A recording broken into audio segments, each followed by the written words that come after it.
Good evening, Charlton fans. I'm Ollie Greenman and you're watching 1905 coming live from the Valley. Here's what's coming up on tonight's show. We take a look back on Tuesday's dramatic draw at Leeds United and ahead to Saturday's trip to Reading.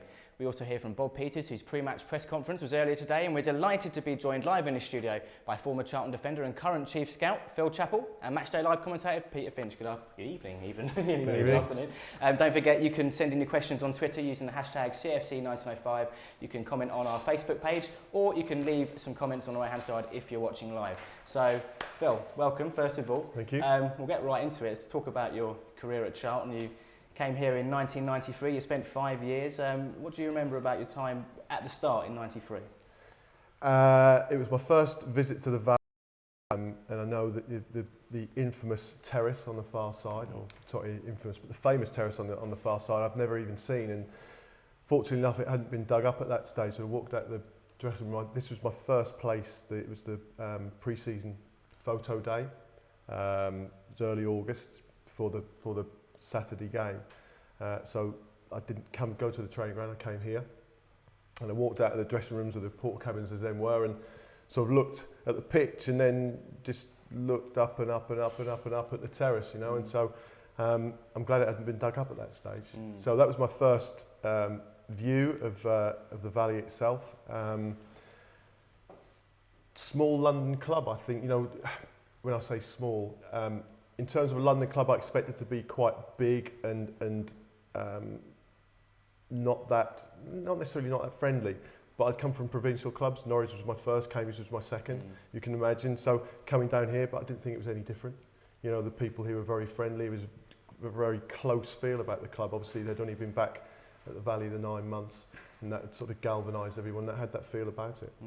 It was quite a transitional time, wasn't it? As you say, we hadn't been back to the Valley for very long. Quite rare for us to spend money on a player at that time. Was it 100 grand or something? Yeah, just over, I think. But they'd got money in for Simon Webster, so I sort of came as a replacement for him, really, I suppose. So they were allowed, Steve and Alan were allowed to spend a little bit of money. I was out of contract, but in those days it would have been a compensation. It would have gone to tribunal, but the two clubs agreed a fee in the end.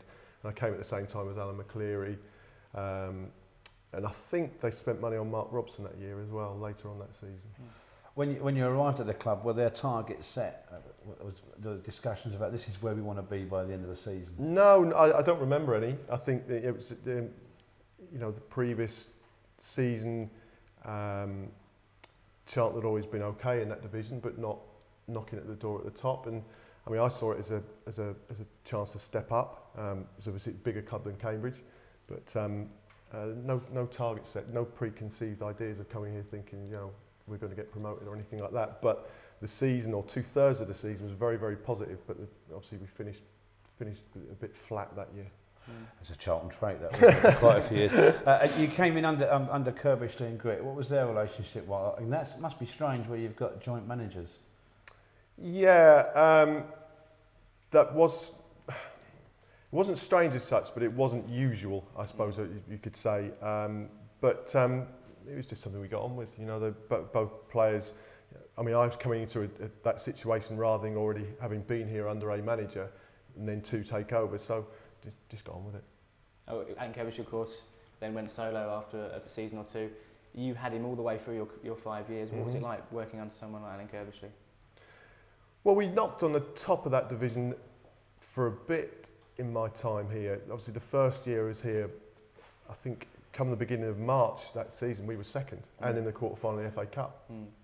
The following year we were flat. The next season we got in the playoffs, got knocked out. Following season flat, and then the last season obviously went up. So there was progression inside a little bit of inconsistency, I suppose. You mentioned obviously playoffs, you know, going one season good, one season not so good. But what changed in 97, 98? What changed there for us to finally get up? The biggest thing I would have to say in terms of change was Clive Mendonca. So someone to score goals. Obviously we did have goal scorers, but not at the level of Clive, you know, not as prolific as Clive. David White was one, but we weren't the same side that season. I didn't think so. We weren't able to capitalise on that. So we were not only a solid side, but we had Clive's goals. And Mark Kinsella came in as well. Yeah, no, the midfield. Well. Yeah, I think Mark. That wasn't Mark's first season. It wasn't from memory. So second, sort of that midfield of of Newton, Kinsella, Jones and Robinson in the main was very good as well. Keith could run and keep things ticking over. Mark chipped in with some goals, as did both the wide players, and both the wide players had great engines and could get up and down. You were in the side pretty consistently for most of the season up until the run-in. Was that a source of frustration? Well, it must have been a source of frustration, obviously, considering what happened. Yeah, it was. I think I was involved in 37 of the first 38 games or something like that. The only game I wasn't involved in was the first one. That was away at Middlesbrough. Yeah. So yeah, I felt I played my part in where we were. Funny enough, I think we were fourth in the table when I came out of the side, and we finished fourth. So, whilst we had a great run at the end of the season, we didn't capitalise in terms of places. But I have to say, we kept. How many clean sheets was it towards the end? A lot. Yeah, a lot. Yeah, and with Eddie Youds, who effectively replaced either me or Stuart, whichever way you want to look at it, and then Richard, Rufus, and Sasha behind them. Danny Mills came in as well at that stage, and Mark Bowen, I think, was left back. So again, it was a good back four. We'll talk about that day at Wembley. Obviously, a great day for the club, but from a personal point of view. We see you after the game. You're going on there. You're in my suit. But it must have been quite difficult watching. No, it was quite relaxed. People have asked me that before, and I think it was quite relaxed on the bench. I was quite surprised how. But I think the way they did it was the 3 or 4 players who played the most games. They were able to sit on the bench. So I think it was me, Stuart Barmer. That was a decision of how they. Yeah, I think it was Curbs' decision. Yeah, and I think it might have been Paul Mortimer. John Robinson had just been injured in the run-up. So in terms of in our suits. In the suits. So not on the subs bench as such, but on the bench at Wembley. Paul Mortimer was there. So the 3, I think it was, with the most appearances, were able to sit on the bench in their suits. Okay. So a little bit more involved, I suppose, in that respect. But it was quite relaxed on there, if I'm honest, between the 2 benches. I know you see a lot of games these days with a lot of tetchiness between the 2 dugouts. There was none of that, and.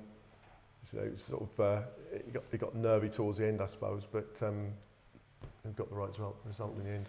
After you retired from football, did you have any firm ideas about what you were going to do once you stopped playing? Well, I retired. It was my retirement was slightly strange. I went to Peterborough from here and picked up an injury probably before the Christmas. Which was my back, and it took me a full year to really get back anywhere near. And then in the end, it sort of forced me out of the team, and I started to take the reserves at the time at Peterborough. And as part of that, I used to go out and scout and do the opposition assessment on whoever played next. And Peterborough didn't have a scouting structure; that was it. So I sort of seamlessly fell into that, I suppose, in that respect. I ended up as first team coach at Peterborough, and then when I left there, I picked up the scouting again, because it's sort of what out of work coaches do to keep going, to keep ticking over, and then that just sort of grew really, that role. How did you come to come back to Charlton in that role? Well, when I left Peterborough, Alan Pardew had just taken over at West Ham, so I started doing some stuff for them, and that role grew. And I used to go in once a week, but I wasn't full time. When he came here, he sent me a text, I think it was Christmas Eve, and said, "Do you want to come home?" Yeah. And literally that was it. So we spoke, and he offered me the role of chief scout. With 2 of us, myself and Paul Havison, came across from West Ham, and that's how it happened. Is it always going to be scouting from now on, or have you got one eye on coaching? No, coaching at Peterborough, is that? I did. I mean, I'd say I took the reserves to start off with for 2 years, then the first team for 18 months. There was a period where I was I would have done either, whichever grew, but that, I think, a long time ago I made my mind up that I wasn't going back to coaching, and that scouting was the right role for me. So I've got no eye on scouting, on coaching anymore, and haven't had for a long time. So with the structure, your job at Charlton is your chief scout. So you have a team of scouts underneath you, or you've got scouts? Yeah, we've got a few. We've got a few. Obviously, things have changed a little bit with the takeover in January, because there's now a network of clubs. Yeah. We didn't have the last couple of years we've had 1 scout abroad. That was all on a part-time basis. No, we haven't got any, but we have access to information that the network of clubs can provide. We've got a small structure over here that provides the team assessments, as well as going out and looking for players. So, we've... the mechanics of it, does the coach, Bob Peters, come to you say, I need to find a player for this position? And do you have any knowledge, and is there any players that you think would... Well, I think that's, there's sort of ongoing discussions, I would say. Every now and again you'll get one, if we get an injury and we suddenly need a player, that crops up, so you have to hopefully be aware of what's available and where they are. Then you've got the ongoing process where you're looking at gaps that might appear through player sales or players getting released or moving on for whatever reason. So there's that side of things. I think you can predict a little bit more, and so hopefully, as you go along, you have an idea of the priorities you've got, or the ones that are slightly more urgent than others. Obviously, you have to go and watch players quite a bit. I mean, how much of that does that take up your time? You Monday, Tuesday, Wednesday, you say, I'm going to be Peterborough one night, Cambridge another night. Yeah, it could be anywhere. Yeah, literally on the road to wherever. Wouldn't plan too far ahead. There's something called the PA, and it gives you the fixtures from one Saturday to the following, and so that'll come out on the previous Tuesday, and at that point you'll probably look at what you're going to do the following week, and it just depends where the games are as to where you go. Okay. All right, moving on. On Tuesday night, the Alex travelled to Ellen Road to face Neil Redfern's Leeds United side. Here are the highlights and a match reaction.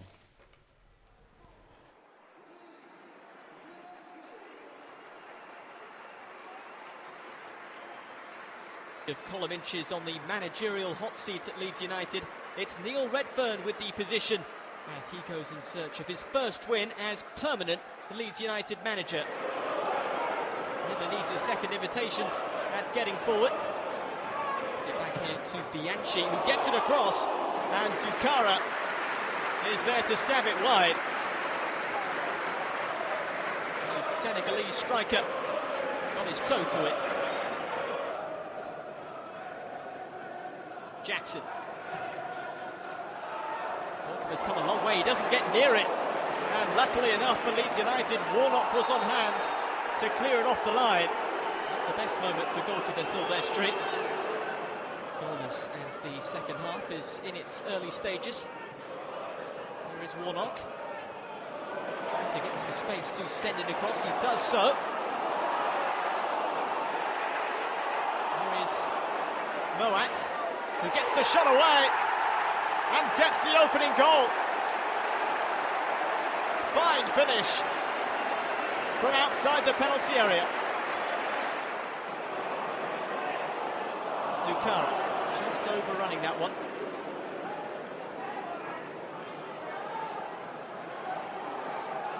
Wilson.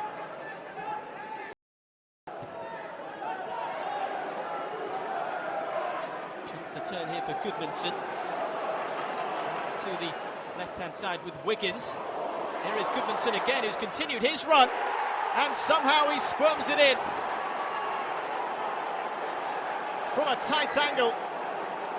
It's Goodmanson who finds the equaliser. Moat. Adrian. Sees his shot charged down. Warnock. Chance again for Moat. How about this? Two stunners for Moat. Which one's better? Sent in towards a packed penalty area. And the referee is given a penalty.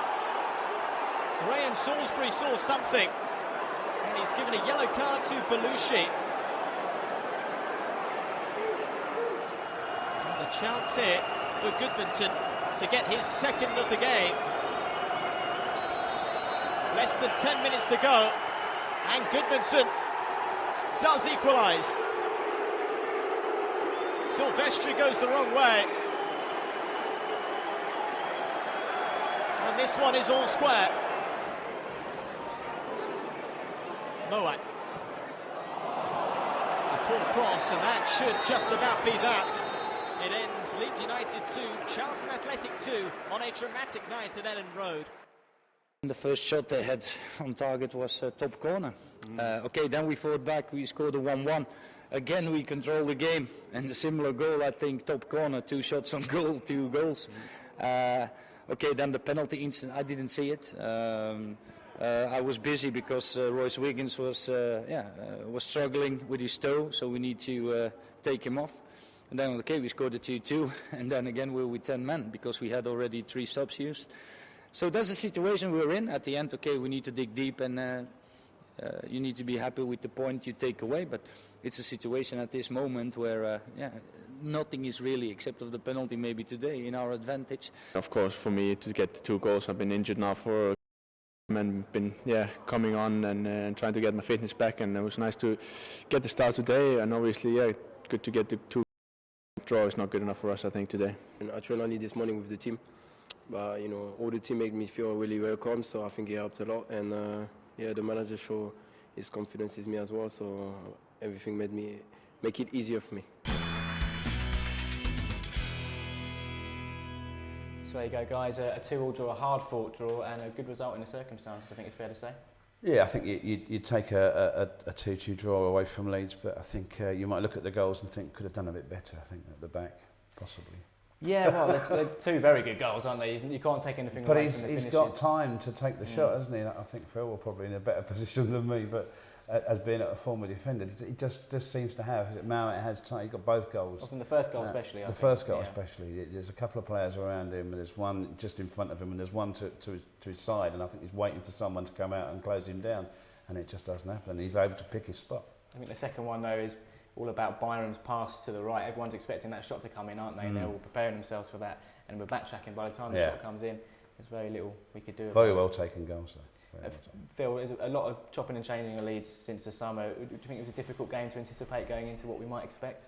Yeah, I think probably from our perspective, the change in manager worked against us. Things were probably a little bit flatter before Neil Redfern took over, so that gave them, would have been perhaps a little bit of a galvanised the place. Sometimes it doesn't work. Obviously, we fell the wrong side of that here in terms of Bolton being a renewed force, but luckily enough, we won that game. So. It tends to, you tend to get a reaction when you get a new manager, and so that makes things more difficult. On the night, we got a point courtesy of a penalty in the end. Obviously, you've done a bit of holding, I'm sure, before in the box and stuff, but we'll have a look at the incident now. It's Tel Banheim who won it. We see the ball coming in. It's Belushki there, dragging him down. What's your view of that? We'll get a better view of it now. That's the best view I've seen of it. If I'm honest, and there you see, he's got hold of his shirt. All you can see from when I'd seen it before is Tal's the right side of him from our perspective, and he drags him back, and he goes down. You saw previously that Tal's shirt was up his back, so you can suss that out and know that shows it. But I have to say that I think it's a more modern phenomena, that in terms of, I don't think as much holding used to go on. I think that's come in, where you see players who are defenders who aren't even looking at the ball, they're looking at the player themselves, and when I say touch tight, they've got their arms around them like that, and the ball's over there somewhere. That type of stuff didn't go on. That's more prevalent now.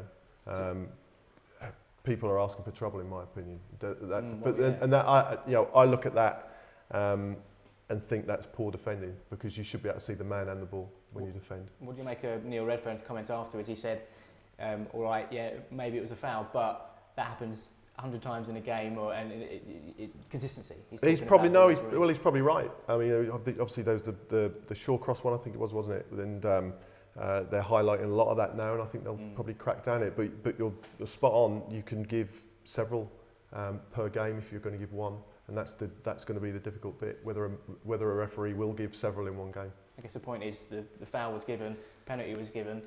Probably not going to be doing that next week when Leeds play. Whoever they're playing, he's probably not going to be making that same mistake. Well, you'd like to think he might learn from it, but as I say, it's prevalent these days with and I think it's the foreign players have maybe brought that in a little bit more in terms of defenders. English defenders look at it. It can be effective if you get away with it. What do you make of our central defensive partnership this season at BK and Ben Hames? A lot of experience there, isn't there? Yeah, I think they've been very solid, which is what you want them to be. I think you'd have to look at this as a team as well, not just at the centre of defensive partnership. Stephen Henderson behind them, and the midfield in front of them in terms of giving them protection. That they all buy in. Those two can't defend by themselves, but they're able to do what they do because of what's around them as well. We've seen how key Tao's been to us in the new style of play, playing it from the back. I think he's sort of the first example of the new sort of defender that Charlton have seen. We haven't had too many like him over the years, have we? No, I wouldn't say so. I think we'd probably had others that were capable of doing that. It depends how you set up to play. But I mean, I watched this at Peterborough earlier on this season, and I thought he was excellent with that first pass from the back. So he does add to what we've got there. There's no doubt about that. Defenders in this day and age, so they have to be just more than defenders. They have to be footballers now. They have to be able to play the ball a lot more. I think I would say one thing. I think heading is a dying art. I certainly think that. And tackling at some stage? Yeah, tackling's been taken out of the game, hasn't it? Really, with the rules as they are, and the red cards for tackles that would used to have been, you'd have got a pat on the back for. So, but I think defenders probably now, certainly at Premier League level, have to be more athletic. But as I say, the heading part of it's dying out. Technically, they're probably better than they used to be, but I think there's still a place for the old style centre half. Do you think it's more difficult for defenders in this day and age than when you played? I'd have to say yes. No, I think it was increasingly, when I was playing, getting more difficult. They're bringing rules every year, and obviously it was to benefit the forwards because you want more goals scored. But obviously that was at the expense of defenders. First of all, you couldn't tackle from behind. You had to stay on your feet, and it just became the back pass. Made things more and more difficult. But you adapt. When they introduced something like the back pass rule, is that something you'd always have to be thinking about? Was there ever an occasion where in a game? Yeah, I think to start off with, you certainly had the thing. We got caught the wrong side of a really bad decision there when Darren Pitcher at Selhurst Park, I think, intercepted a pass, went about 50 feet in the air, and keeper caught it, and he gave a free kick. It's a deliberate back pass, but obviously referees have to get used to those rules as much as players. We're talking about defenders. Michael Morrison has gone out on loan. Is it understandable that a player who's on the bench and not getting much game time will want to go out on loan and get some games under his belt, because there's not reserve footballers there probably was back in years ago? Yeah, it's 21s football that they can play in, but increasingly senior players don't play in that, or certainly don't play in it very much.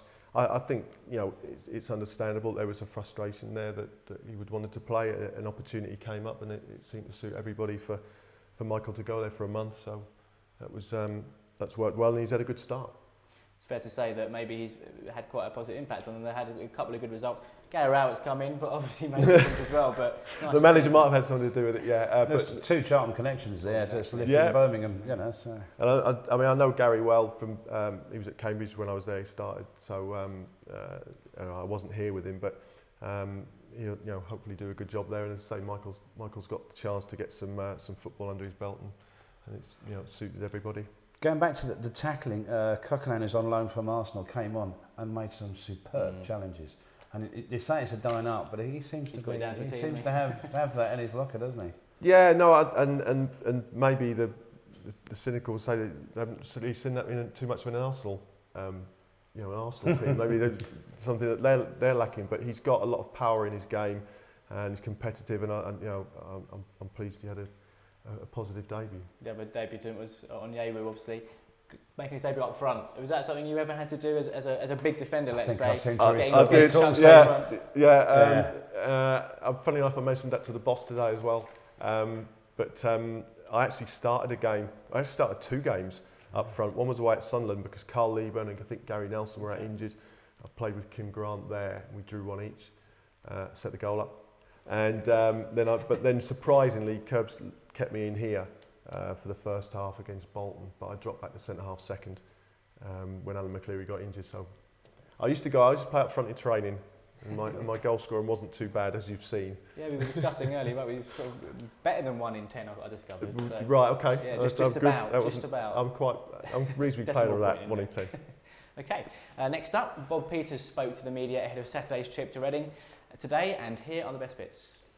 You just touched on Royce Wiggins, came off with what looked to be a nasty injury at Leeds on Tuesday. Has he got a chance for Reading on Saturday? No. Royce is out. He has a stress fracture in his foot, so I think we're looking at least 6 weeks. No, he's nowhere near Reading, and we need to manage him now because something he did already before fractures his foot. So now we need to assess him for a few weeks. But I think he's going to be in a boot now for 2 weeks, and then afterwards we will see how the bone will heal, and then reassess the situation. Is your top scorer, Igor Victor Kelly, available to you on Saturday?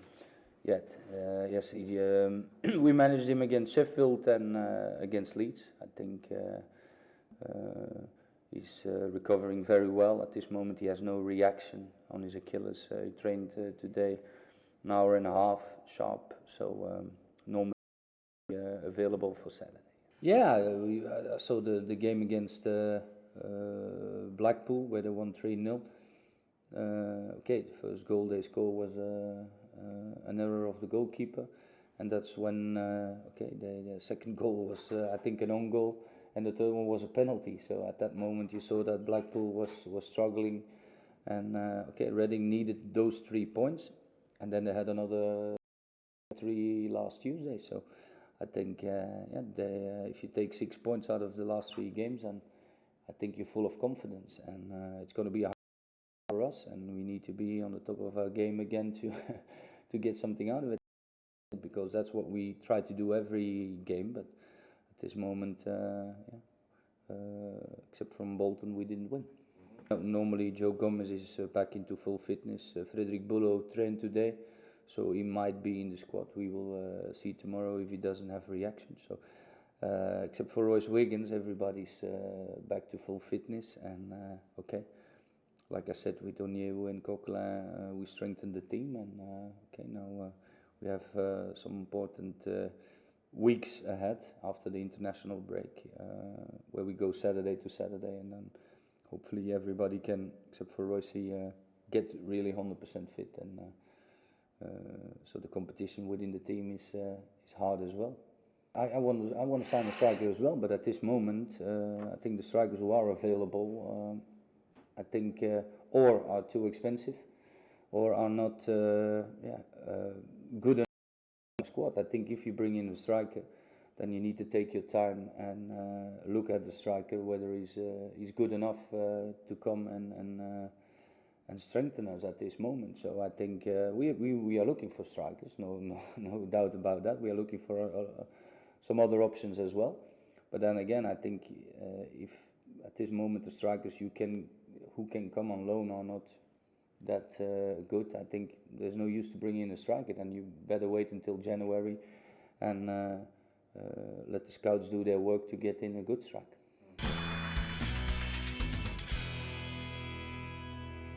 Okay, chaps, a difficult trip to Reading on Saturday. What have you made of them this season? Well, it's a tale of 2 halves for them. Away from home, they're awful, 5 points all season. But at home, they've got, I think it's 16 points, played 8, won 5, drawn 1, lost 2. So they're much better at home. And the last 2 games against Blackpool and Rotherham, they've hit 3 goals. It's the last season where they were quite poor at home. It's the way around. They've managed to fix it. And they've got some good goal scorers. I mean, they've got Simon Cox, who's got 7, and Glenn Murray's got 5. And Jamie Mackey's in there as well, so there's a lot of creativity up there. Dangerous team. It's a good strike partnership or trio, if you like. But they haven't played against BK and Ben Haim yet, have they? So we'll deal with that one.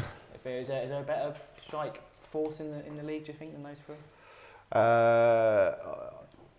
I'd have to think. I think Middlesbrough got firepower. Bamford and Kike, who I'd seen in Spain, and also Watford on their day. Vidra and Deeney wouldn't go too much past those 2 as well. They've scored a lot of goals, as we've touched on already. Do you think it's going to be difficult to stop them?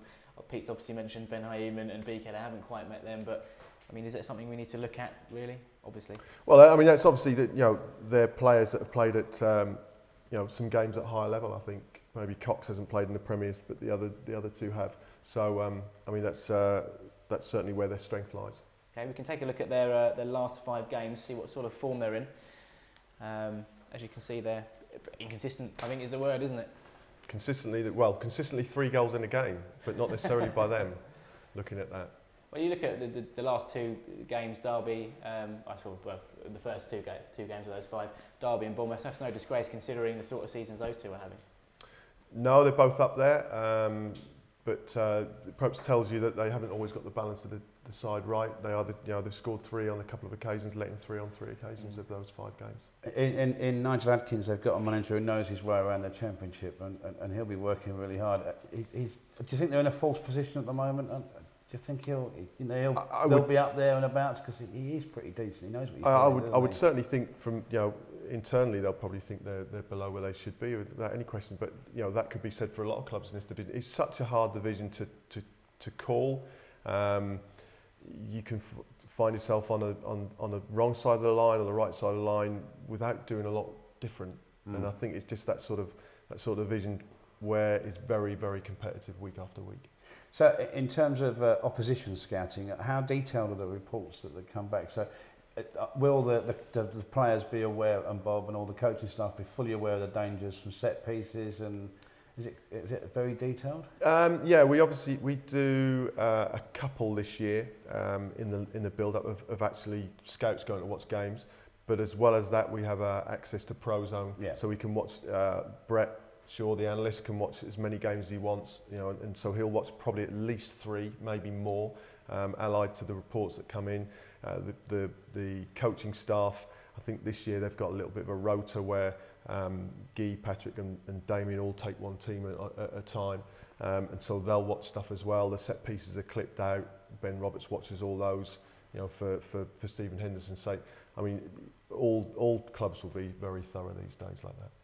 Someone like Glenn Murray, obviously coming in on loan from Crystal Palace, season before last showed what damage he can do in this division. What kind of difference does he make to a team like Reading? They've got, as we mentioned, a good firepower already. Bringing in someone like Glenn Murray just emphasises that. Yeah, not only does he score goals, I think he helps get the team up the pitch. If you watch him, he's very clever. I mean, he's early 30s now, so he knows the game. But his use of his body against defenders is clever so that not necessarily he won't necessarily win the ball, but the defenders tend not to win it easily either. And so they'll play off of that. And Jamie Mackey has only got 1 goal, but he's a creative hub for them, isn't he? He's playing wide at the moment for them, and they're playing Cox with Murray. Yeah. So whether they'll, I wouldn't have thought they'll change it, but you never know. We can't call that. It's going to be a tough game either way, I think. Starting to remember Andre Biquet, obviously an ex-Reading man. We haven't mentioned that. He might just be up for it a little bit more, mightn't he? Just a bit, yeah. if Andre Biquet can be up for a game anymore, he does look quite passionate when he's playing, and you can see his reaction at the end of the game at Leeds on Tuesday night. He was definitely still up for it. Maybe really up for it. Andre Biquet would be a bit too dangerous. Maybe he might be worried. Yeah, the old red mist of descent. Okay, while Charlton were battling for a draw at Ellen Road on Tuesday, Reading faced a visit from Rotherham United. Here's how they got on.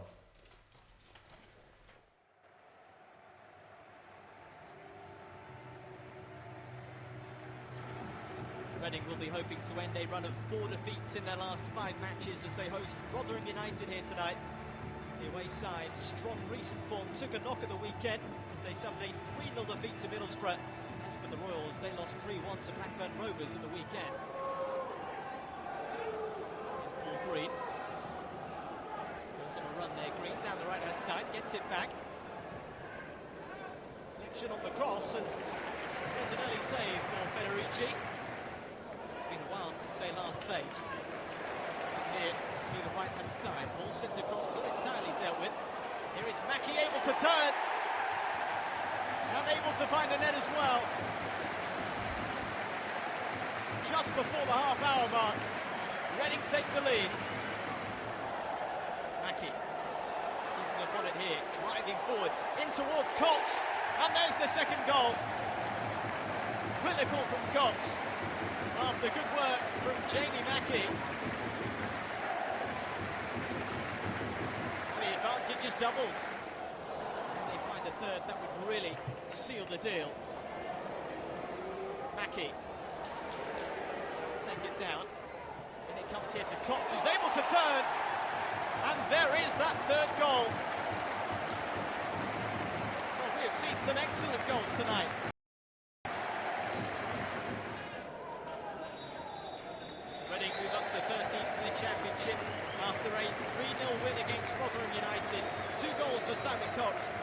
but Jamie Mackie doing the damage.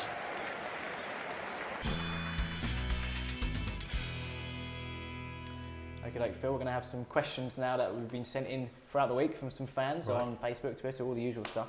We'll kick off straight away. This is from Bob Liscombe on Twitter. Who was your toughest opponent while you're playing? Probably, well, I always used to have problems with Marco Gabbiadini because I think he was small, but he was very strong, low centre of gravity, and obviously as a tall player, that was more difficult for me. Always seemed to score against me. Did you play against Shearer and Sutton in that game? I played against Shearer a couple of times, but I think once was down here in the Cup. I didn't play in the replay at Blackburn. I think he would have played in that. And the other one was the Newcastle one, the Newcastle games. Yeah, Kinsella scored that one. Yeah, he scored in that game. It was the first time he scored against Charlton, I think. He scored direct from a free kick in extra time. It's great. So it's out, I know. So is it always the smaller players that you had more difficulty with? Was there any aerial battles? People getting the better of you in the air, or were you always coming out on top there on are a those? few sort of aerially. Mixu Patalina was difficult to compete with. Funnily enough, Brett Angel was another one going back a few, and also Ewan Roberts was very strong. So he was, he was tough to play against in that respect. Okay, Joshua Herkett on Twitter says, which Championship players have impressed you this season? Well, we've probably spoken about sort of people like Deeney, Callum Wilson's done very well this season. Goal scorers sort of are the ones that come. Another one is Bryson at Derby. Yeah, I think he's a very good player. Will Hughes, at all, have you seen much? Yeah, I saw what's in play for England under 21s as well. He was more influential for the 21s than I think he's been for Derby. But Bryson was the eye catcher at Derby for me. Chris Martin also does very well for them. Yeah, despite the dodgy goal music when he scores at Derby and they play Coldplay, which is a terrible thing to do. Coldplay, was it? What did they play there? Yeah, it's 'cause Chris Martin, the lead singer of Coldplay. Every time he scores, come on. A little bit. That won't happen here. I can tell you that for free. Next up is from Ronald Paul on Facebook. With Wiggins injured, do you think Morgan Fox will be able to step in? Well, I would think he'd get the chance. I don't know. That's the natural thing to happen. Obviously, he did it at Fulham. He stood in towards the end of last season as well. So I think Morgan will be champing at the bit to show his worth. We've got an anonymous question from a fan on Twitter. He said, "Why did you earn the nickname Bernie?" Bernie. Bernie, yeah. Oh God, I don't remember having a nickname Bernie. Oh no, that's a disaster. I had That's shocking. So it's must explain that one to something me. Nelson of Essex. Oh right, Yeah. no, I don't remember having a nickname Bernie. Does he not? Oh, that was probably his nickname for you. Probably Bernie Clifton, I would think is the reason behind that one. You didn't run around with an ostrich costume. No, I probably looked as if I was. Oh right, okay.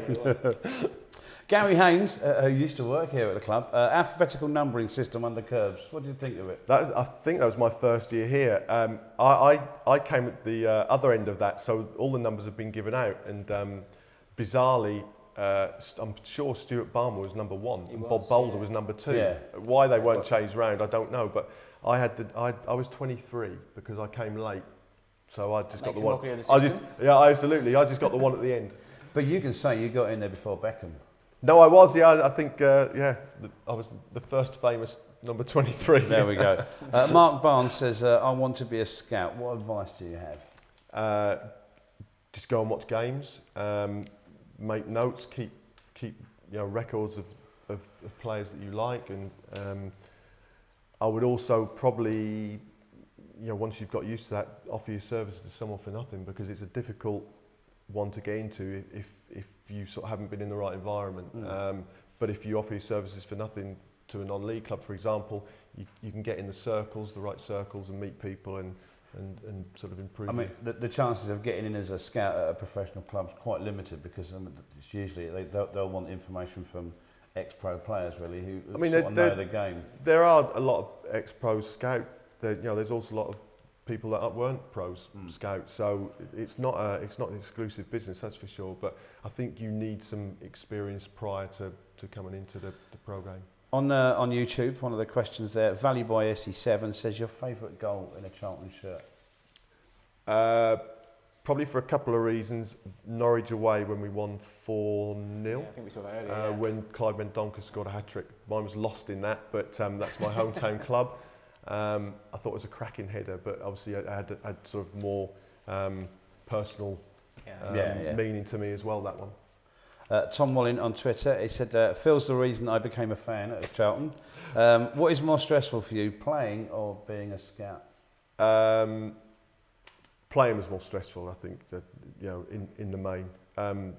Scouting is longer hours, there's no doubt about that. But I think playing is more stressful. You're a bit more removed from the emotion when you scout. Is there a lot of pressure there though to discover, unearth a talent or find someone that nobody else has spotted?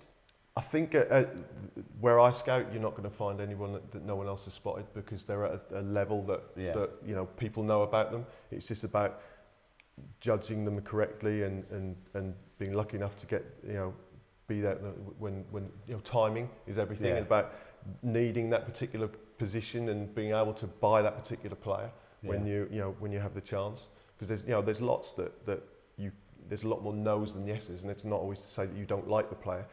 They may not be able to come, the club not want to sell, you might not want that position. So. Do you get involved with the sort of youth scouting as well, the youngsters? No, Paul Seen is head of academy recruitment, but there's a grey area between sort of, probably 18, 19 and 21, where we'll have players in our first team that, so those the players of that profile at that age, I would go and see. Yeah, I mean, for example, you've got Jack Munns and Cadell Daniel that have come from other clubs, and they're straight into the development side. Those are players that you'd have been involved with scouting.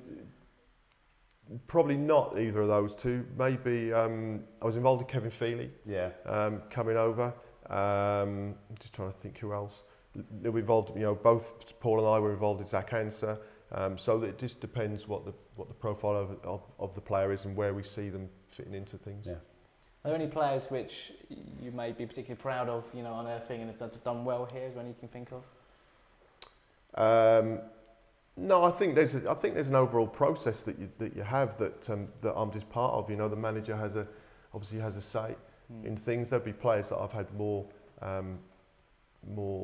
influence on than others, but I think ultimately you're involved with a group of people that you hope to find the right decision all the time. So I will go out and watch players and recommend and things, but you can't force players onto people, and there's a decision-making process. Pete, was there any more questions?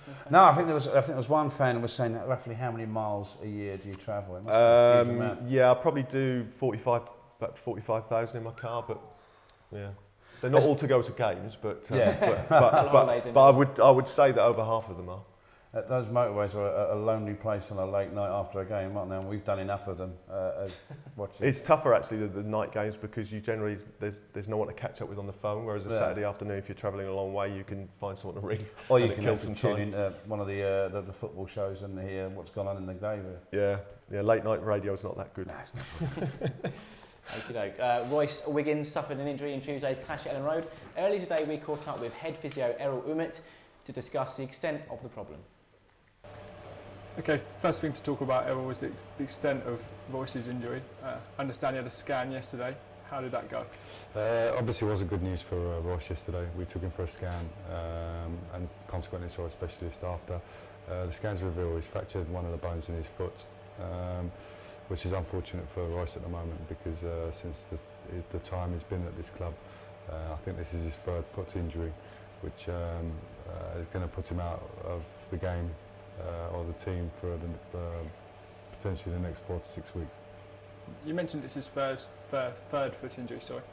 Is that a coincidence? I mean, he has injured different foot, hasn't he, I suppose? I mean, yes, it's been different bones in his foot, but as I said, for a player to have sort of 3 fractures in his foot over the course of 3 seasons, he's either got to be very, very unlucky, but from a medical perspective, we have to investigate further. Now, is it a fact that his bones are fracturing because of any other underlying problems, or is it the fact that the healing process is just not as rapid as we expect it? Even though each injury has been different, it's not been a case of just running for a fracture to happen. He took a couple of traumatic incidents in the games versus Palace and Barnsley previously, and then this one, just was a bit of a freak injury where he come off the side of the pitch and just that loading on his right foot.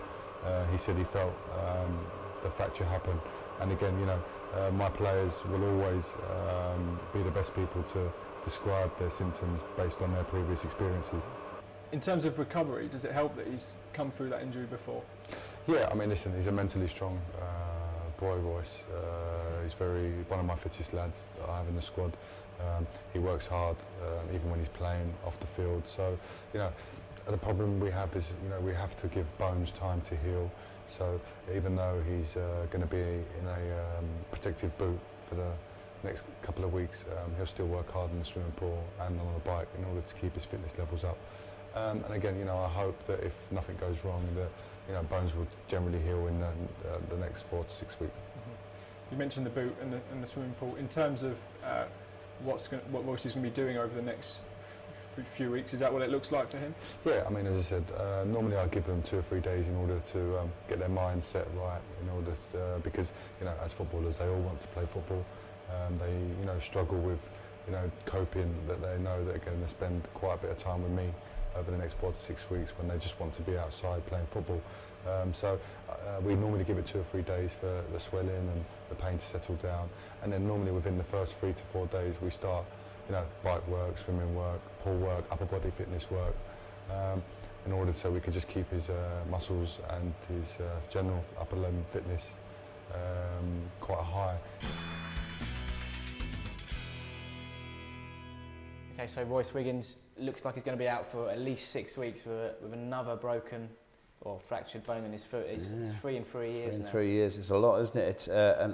He's a big miss because he's such a consistent performer, and he's a good defender, and it's going to be a big miss. But it's a chance for a younger player like Morgan Fox to show that he can do it. I mean, he's had some first team experience, and it's a big chance. Debut came about at the back end of last season when Royce again was against Barnsley, I think, wasn't it, at home, when he offered the run in, he stepped in. Yeah. So we know he's capable. And we've seen Harry Lennon play there as well last season, a couple of times. So there's some options there, but you never know. We may have to. Another thing to remember, it looks like Joe Gomez is going to be back rearing, fit and ready to go on Saturday. We know him in the academy as being a centre back, but he's been playing right back for us. Probably could do a job at left back as well, I assume. I don't know if he's a young player, Phil. Would you want to play a player who's predominantly right, who plays predominantly sort of on the right side? Would you want to throw him in at left back? Because we've seen Solly do it. We've seen Chris Solly do it. Yeah, Chris Solly's played there before. I don't know whether Joe has. Might be a bit of a shot in the dark, that one. But he's athletically good enough. There's no doubt about that. Looks like we're going to have Igor Vetikeli, not 100% fit, perhaps not ready to start, but with every game he's looking sharper. Well, he's building it up, isn't he? And slow. I think that Bob said a couple of weeks ago. Yeah, said a couple of weeks ago he wasn't going to rush him in the first game back. He was only going to give him. He was looking only to give him 15 minutes. But against Sheffield Wednesday, he put him on with half an hour to go. So he's getting more and more game time, and he'll get that sharpness. And I think that's with a striker. You need that sharpness, don't you? That match sharpness, and you can't just rush them straight in. Yeah, no, you have to sort of have to get back up to speed. Fitness is one thing, match fitness is another. And Achilles problem as well, which can, if not looked after properly, it can. I think they're doing their best to manage that, and I think there'll be others throughout the squad as well that are managing injuries. It's that type of division as we spoke about before, how competitive it is. Because any team can beat anyone, but having someone like Igor Vetikeli on the bench is something, because you're looking at the game on Tuesday night, you go a goal. Oh, let's get Igor on. You can see it on the tweets. Bring Igor on, and it's great that you've got that. I know he's coming back from injury, but it's there if needed, which is a big thing. That must be a plus as a player, and you've got your top scorers waiting to come on. That must be. Yeah, and also from a manager's point of view, to turn around and look what options have I got on the bench, to have someone like him on there is great. Obviously, the temptation is to perhaps, if something's not going as well in the game, to throw him on a little bit earlier than you might really want to. Yeah. Before we go on, just to mention Movember, you may notice Pete better than me. I'm struggling a little bit with a little bit of rash over here, Pete. How are you doing with your shaving? Yeah, fine, mate. Yeah, I've been doing it for quite a few. I'm not used to it. You cheated though because you had that. That was established before November the 1st. No, it was not. I Yes, shaved. I shaved on Friday evening. I shaved Friday night. And left had a the full wet moustache. shave, and then off we went. And I had a shave Saturday morning. You were a liar, Pete. Yes, but out of it. the Charlton Athletic team on Movember, at the moment we have 18 members, but we need more. So go to Movember, search for Charlton Athletic, go on the team, you can donate there. If you don't want to do it yourself, make sure you donate because it's for a great cause. And join us, and Yoni Bayouns is And Yoni on there Bayouns, as well. yes. So hopefully once he's had a proper shave, we'll see his moustache. It's going to be pretty special, I'm led to believe. I think so. Okay, so tickets for Charlton's upcoming matches are now on sale and can be bought online, over the phone or in person from the ticket office. Tickets for Saturday's match against Reading are on general sale, as are tickets for the matches against Ipswich Town and Nottingham Forest. Meanwhile, tickets for the match against Millwall are on restricted sale. If you can't make it to Reading on Saturday, you can always listen to Pete's commentary on our Matchday live service on CFC Player starting from 2:30 p.m. After the final whistle, CFC Player subscribers can watch post-match reaction from Bob Peters. Alrighty, so Phil, before we wrap things up, as usual, we are going to have a little bit of fun with you. We're going to look at some old photographs from beyond the archive. We want you to tell you what year you think they're coming from. Chuck the first one up now. We'll get right into it. There you are, playing for Cambridge. That would have been around 90, I would guess. That was playoff, like the playoff kit. Spot on. Was that around the time? Was John Beck managing? Yeah. He was a bit of a character, wasn't he? Yeah. Yeah, We very thorough manager though. Yeah. I mean, we knew how we were playing, what was expected of us, and we're a lot of us were the sort of similar profile. I come from a bigger club to Cambridge, and we're a young side with a great team spirit. Yeah. Okay. Okay, next up. There you are. I was talking about this kit the other day. I think that's Kevin Campbell, isn't it, as well? So, it'll be about 97. Spot on. Well done. The kits, when the players see the kits, I mean, for that one, what was your opinion? Because I didn't mind that fans kit. get like you that see kit. some of the kits because that's a great wore kit. that I one at love Wembley, those that colours. Yeah, I didn't mind that kit. The Wimbledon, that's in tennis. Wimbledon tennis colours, that's how I Good describe point. that. We had a bit of a session with green and purple, didn't we? We did, around yeah, that there was time? the other There's one. another one, yeah. Was there's a there, couple more, I any think. kit that you wore that you thought, I don't like that at all? There was a green and white hooped one Yeah. with red trim, I think, that was a bit bizarre. The rugby top, wasn't it? Yeah. Anyway, let's go to the next one. With your skipper's armband on. Is that the Well, one it's obviously not quasi, yeah, but 90. So I've gone with 95 and 96. 96. Oh. 1998, that one. 98.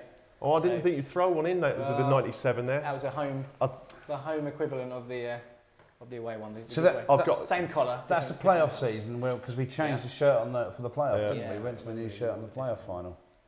98. That's harsh, that one. Next up. Sheringham? Right, so when did we play Millwall? And when Millwall That was was- sponsored by Millwall.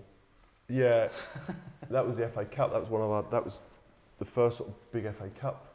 That is game Teddy we Sheringham, played. isn't it? Yeah. It is, yeah. Would have been 91 then.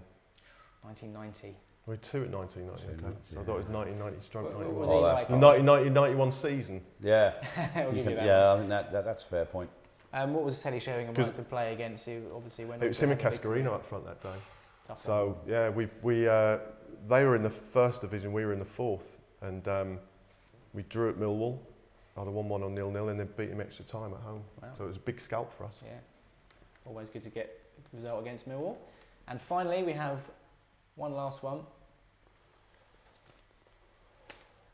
You pick one when the opposition have scored. I'm Looking not quite for a sure lawn. about It's that. either Reading or QPR, Yeah, isn't to it? say, QPR, I yeah. think. Well, it's the same kit as 98, so Yeah, it is. I'd it have to is. say it was probably was that the 96-97 season then, rather than the 97-98 season, because it's the same kit. think it is 98. I think that kit you're talking about is behind you there. That's the 95, 96. 95, 96 kit. During the look at the heyday of Quasar. I still have them. Wherever they are now. I've still got the shirt, sort of my shirts. You kept all your the shirts that you wore? The ones we were allowed to take. Yeah. Yeah, sort of probably at the end of the season. Yeah, we didn't sort of have one per game or anything like that. Yeah. Just looking back there, one of those photos of you with the captain's armband. Captain here for a while, you know, on and off, wasn't it? Yeah. I mean, what was the system there? Did we have a club captain, or was that a game-by-game basis? I think when I first came, Alan McCleary was captain, to start off with, from memory.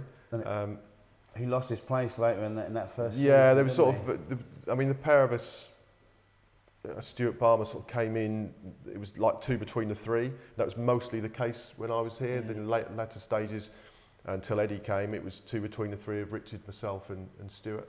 And so generally it would be me or Stuart as captain.